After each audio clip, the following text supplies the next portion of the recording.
Today, we're going to explore the life and career of a football player that was accused of murder, then acquitted.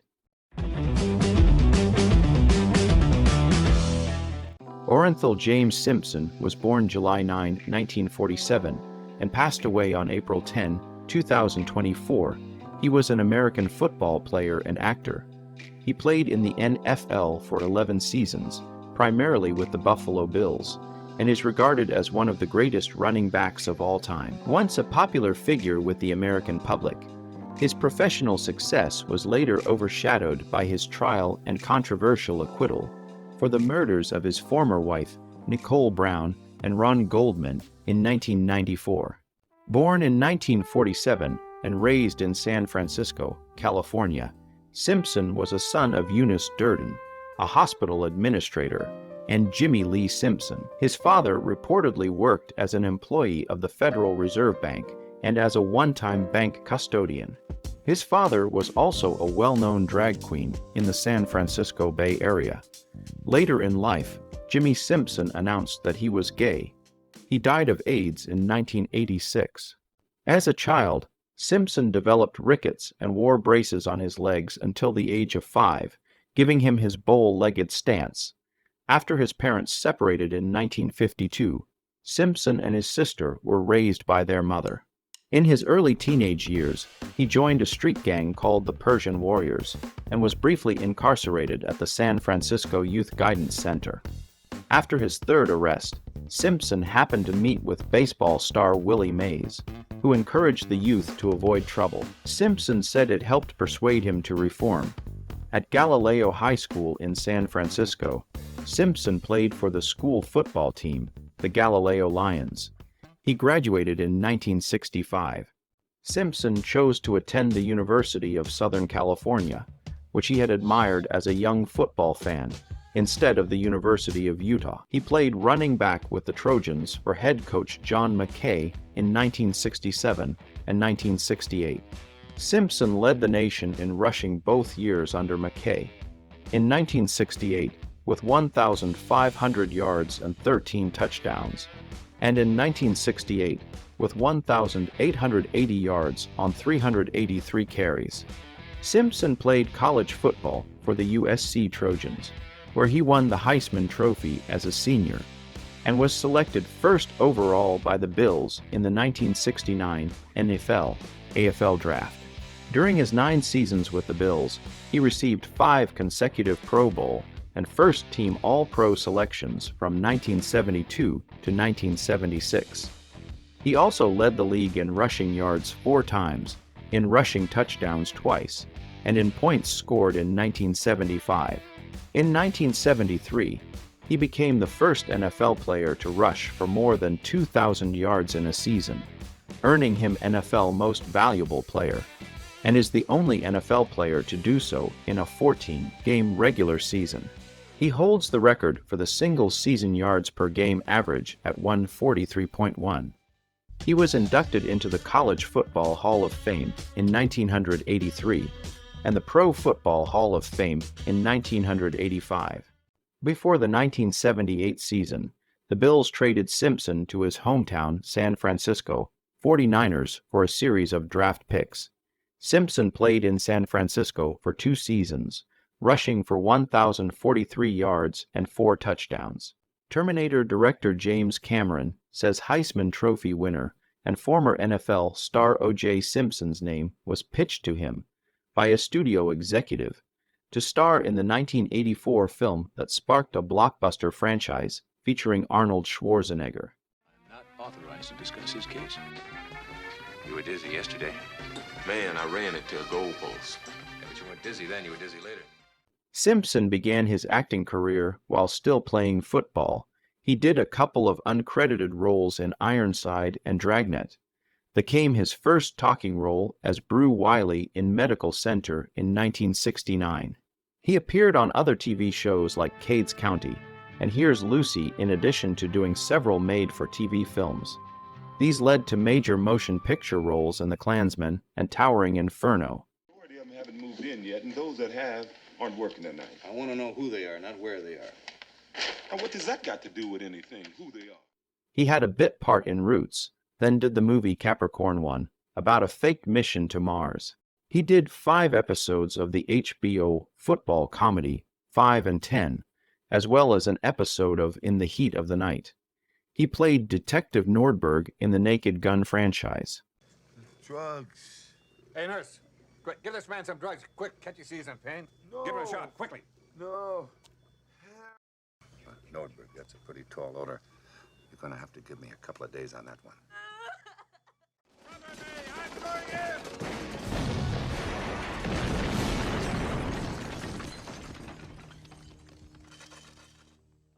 Nordberg, that's wonderful. Whoa! Oh, Frank, everyone should have a friend like you. This is not our wedding? This is not the wedding scene? This is asking forgiveness of your previous husband going. I thought we were getting married here. Just before the murders, O.J. finished a film that was a pilot for a proposed TV series, which was an A-Team type of movie called Frogmen. The network decided against the film becoming a series, but would have still shown it as a movie of the week. However, because of the murders, the network decided not to run this film, losing a potential $4 million.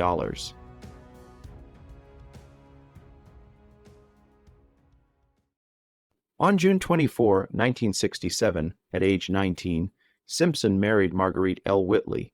Together, they had 3 children, Arnell L. Simpson, Jason Lamar Simpson, and Aaron Lashone Simpson.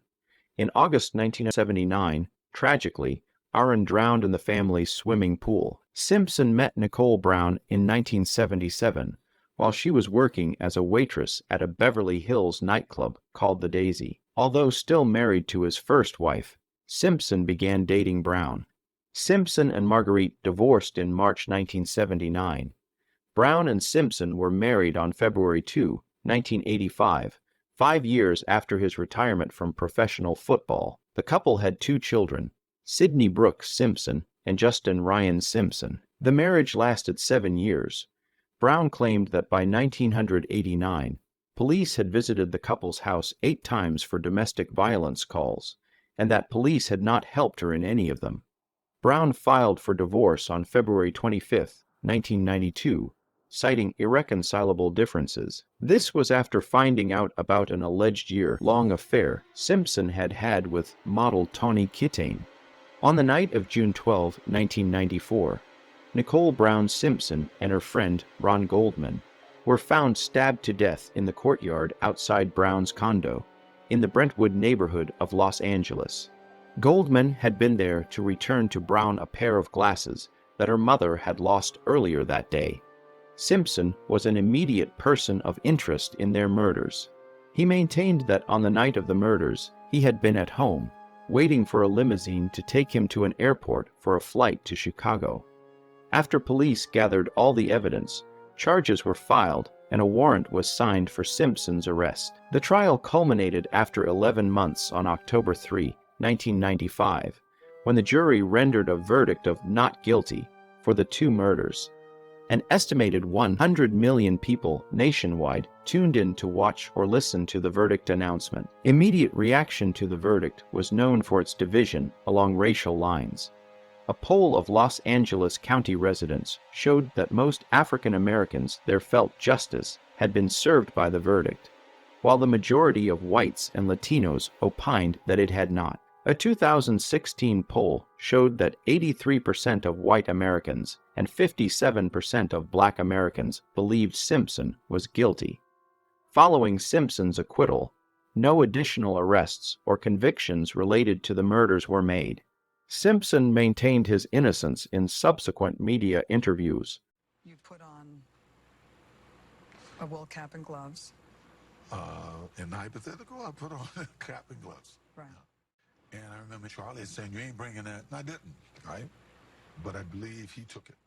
In 2006, publisher Reagan Books had planned to release Simpson's book, If I Did It, which was supposed to be his account of how he would hypothetically kill Brown and Goldman. Pablo Fenges ghostwrote the book, based on interviews with him. The publishing deal allegedly started when Reagan Books employee Judith Reagan received a phone call from Simpson's lawyers. who said he was ready to confess to the murders. Reagan claimed the word "if" was put in the title so that Simpson would have plausible deniability when his children read the book, because he couldn't tell them that he had done it. The book was scheduled for release on November 30, 2006, but was canceled beforehand due to public outcry. In 1995, after his acquittal for murder, Simpson began a relationship with Christy Prody, which lasted for 13 years. At the time their relationship started, Prody was 19 years old and working as a cocktail waitress. After their relationship ended, Prody stated that she often feared for her life during the relationship. In 2016, Dr. Bennett Omalu, who discovered the degenerative brain disease chronic traumatic encephalopathy, said he would bet his medical license that Simpson had the disease. CTE is common in football players, and Omalu said Simpson had suffered thousands of cases of blunt force trauma in his brain during his career. Simpson's lawyer, as a part of a legal strategy following Simpson's convictions for robbery in 2008, claimed that he had suffered concussions. This was a part of the lawyer's attempt to prove that Simpson's convictions were unjust, saying that brain damage was responsible for Simpson's actions.